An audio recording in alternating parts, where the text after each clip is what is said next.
गुरुमुखो, कबीर साहब जी कहते हैं, कबीर मानस जन्मों दुर्लभ है होई न बारंबार। जीव बन फल पाके भुई गिरहि बहुर लागे ही डार। अर्थात ये मानुष जन्म अत्यंत दुर्लभ है और यदि हमने इसे एक बार विषय भोगों में खो दिया तो दोबारा प्राप्त करना कठिन है। इसी तरह ही जैसे पका फल यदि एक बार भूमि पर गिर जाए तो दोबारा डाल पर नहीं लगाया जा सकता। संत महापुरुष दया से अभिभूत होकर हमारी वर्तमान दुखपूर्ण दशा पर अफसोस करते हैं और हमें बुद्धिमता से चलने की प्रेरणा देते हैं तथा हमें आदेश देते हैं कि इस दुर्लभ जन्म को आत्मज्ञान प्राप्त किए बिना यूं ही नहीं गंवाना चाहिए। महापुरुषों द्वारा दर्शाया गया मार्ग पूर्णतया वैज्ञानिक है और अपनाने में सरल है। वे आपको मानव शरीर की भीतरी प्रयोगशाला में ले जाते हैं और आत्म अनुभव करने में आपकी सहायता करते हैं। वे आपको यह कदापि नहीं कहते कि कठोर तप साधना से अपने शरीर को कष्ट दो और संसार का त्याग करके जंगल में भाग जाओ, परंतु संत महापुरुष यह भी नहीं कहते कि इस नाशवान शरीर को संवारने में इतना लगे रहो कि मालिक की याद के लिए आपको समय नहीं मिले। चाहे भिन्न भिन्न देशों के भिन्न भिन्न धर्म हैं, रीति रिवाज, भाषा और पूजा का ढंग अलग है, परंतु मूल आधार सबका एक ही है। सभी देश, जाति और वर्ण के मनुष्य बड़ी लगन से उस सर्वाधार मालिक की खोज कर रहे हैं। जैसे गौए रंग, रूप और आकार में चाहे भिन्न हो, परंतु दूध सबका एक ही जैसा होता है। इसी तरह ही बाह्य दृश्यमान विभिन्नता में भी वही एकता और समानता है। वह है मालिक के लिए प्रेम और भक्ति। सभी के हृदयों में वही शक्ति संचालित होती है। देश, जाति तथा वर्ण का भेद होने पर भी हम सबका लक्ष्य यही है कि आत्मा को अपने असली घर ले जाने जो सब प्राणियों का परम धाम है। हमारा धर्म ग्रंथों की भाषा और शैली से भी कोई प्रयोजन नहीं, अपितु हमें तो उनके वचनों और सार उपदेशों से ही मतलब है। हमें तो परम पावनता से उनके शत उपदेशों को पकड़ना है। मानसिक शांति पाने का एकमात्र यही उपाय है। भगवान के भक्त उसे अनेकों नाम से याद करते हैं। क्या इन विभिन्न नामों से कुछ फर्क पड़ता है? शब्दों का कुछ महत्व नहीं, परंतु उससे जो प्रेम व्यक्त होता है वही महत्वपूर्ण है। माता अपने बालक को अनेकों नाम से पुकारती है, परंतु वे सभी नाम बालक के प्रति प्यार को ही व्यक्त करते हैं।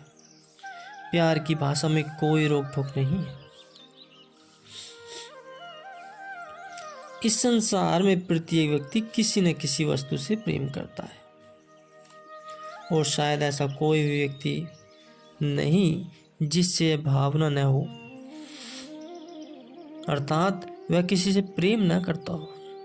परंतु जरा गंभीरतापूर्वक सोचो कि क्या उनको उनके प्रति प्रेम सच्चा है? आपके अत्यधिक प्रिय और निकट संबंधी, यहाँ तक कि अपनी पत्नी अब आपकी अत्यंत प्रिय है, तब तक ही है आपसे प्रेम कर तक ही है कि आपसे प्रेम करती है जब तक आप जीवित हैं।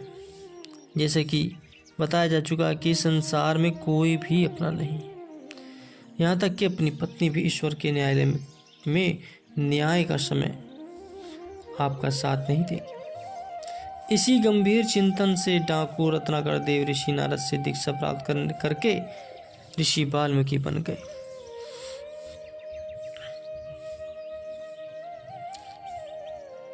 रत्नाकर को देव ऋषि नारद ने कहा कि अपने सगे संबंधियों से पता करके आओ कि जिनके लिए वह लूट मार करता है, क्या वैसे यमराज के न्यायालय में उसके साथ चलेंगे और इन पाप कर्मों की उसे क्या सजा मिलेगी, उसके भागी बनेंगे।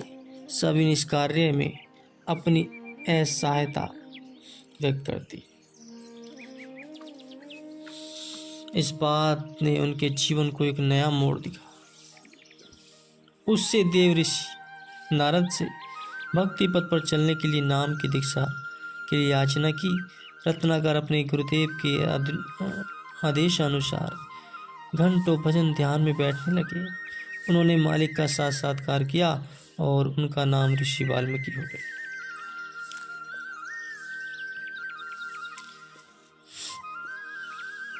सतगुरु में हमारा ऐसा विश्वास होना चाहिए, शारीरिक रूप से हम भले ही सांसारिक कर्मों को करें, परंतु भीतर से हमारा मन मालिक में ही लगा होना चाहिए।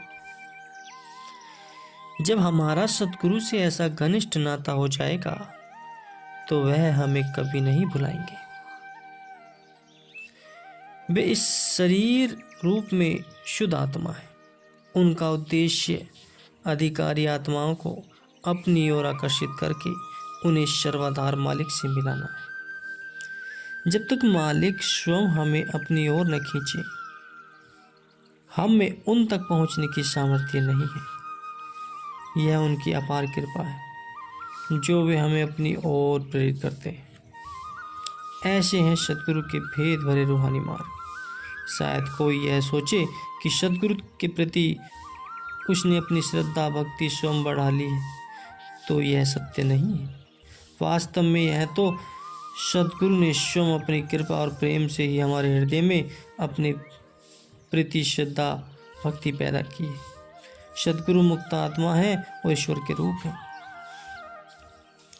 उनकी अपनी कोई इच्छाएं नहीं होती।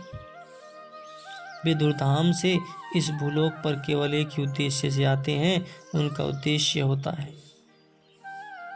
मनुष्य के दुखों को कम करना और अपनी ओर आकर्षित करके हमें सच्ची शांति और सुख प्रदान करना।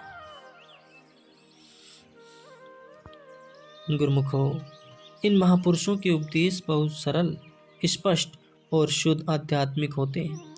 वे हमें बताते हैं कि हमारी दुख और असंतोष की वर्तमान अवस्था का कारण यही है कि हमने अपनी सुरती को भिन्न भिन्न अनेकों विषयों में बखेरे हुआ है।